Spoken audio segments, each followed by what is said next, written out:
গত 30 এপ্রিল উদ্বোধন হয় জগন্নাথ মন্দিরের। দীঘার এই মন্দির, জগন্নাথ ধাম নাকি শুধুই মন্দির, এই নিয়ে শুরু হয় চর্চা। এবার জগন্নাথ মন্দিরে কর্মী নিয়োগ নিয়ে অসন্তোষ। মন্দিরে প্রথম রথযাত্রা নিয়ে প্রস্তুতি শুরু হয়েছে। এর মাঝখানে স্থানীয়দের এই বিক্ষোভ সেই প্রস্তুতিতে কিছুটা হলেও ব্যাঘাত ঘটাল।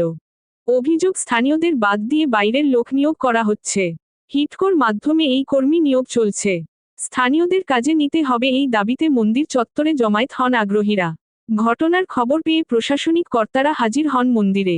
বিধায়ক অখিল গিরি হাজির হন। ঠিক হয় নিয়োগের ক্ষেত্রে স্থানীয়দের গুরুত্ব দেওয়ার বিষয়ে আলোচনা হবে। দীঘার জগন্নাথ মন্দির নিয়ে যতই বিতর্ক তৈরি হোক, প্রতিদিন হাজার হাজার মানুষ এই মন্দির দর্শন করছেন।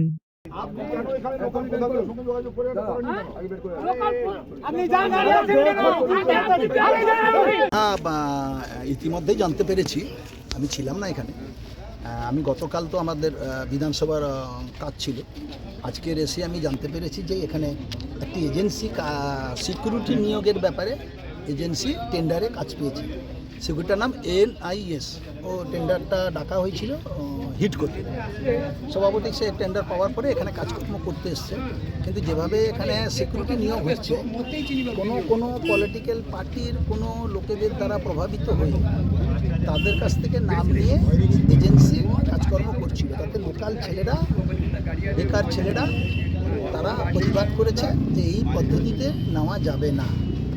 সেই কথাটা আমাদের কানে আসে। আমরা পুলিশ প্রশাসনকে জানাই, ডিএমকে আমি নিজে জানাই, এসপিকে নিজে জানাই।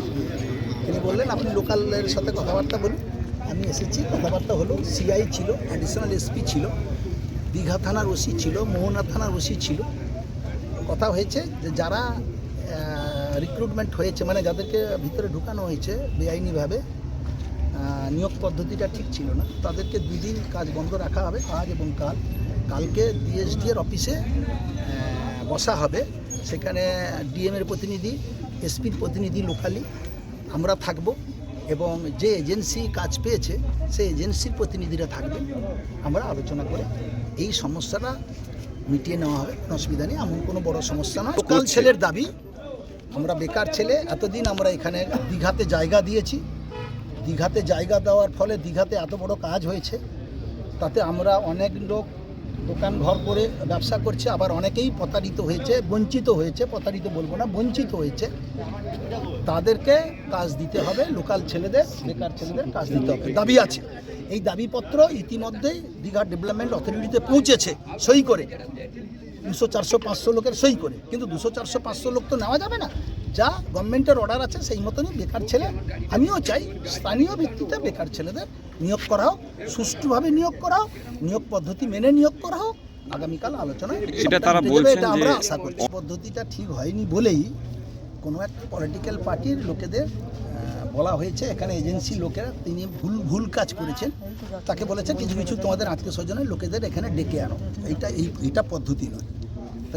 তাই সঠিকভাবে কালকে আলোচনা হবে বেলা 11টায়। সঠিক পদ্ধতিতে নিয়োগ হবে। তারা গভর্নমেন্টের যা অর্ডার আছে, হাইট বলুন আর বয়স বলুন, কি কোয়ালিফিকেশান বলুন। চক্রান্ত এটা মমতা ব্যানার্জিকে অপমান করার জন্য চক্রান্ত, দলকে গোটা পূর্ব মেদিনীপুরে হারিয়ে দেওয়ার চক্রান্ত। আমার নাম দেবব্রত দাস, আমি INTTUC দীঘা শাখার সভাপতি।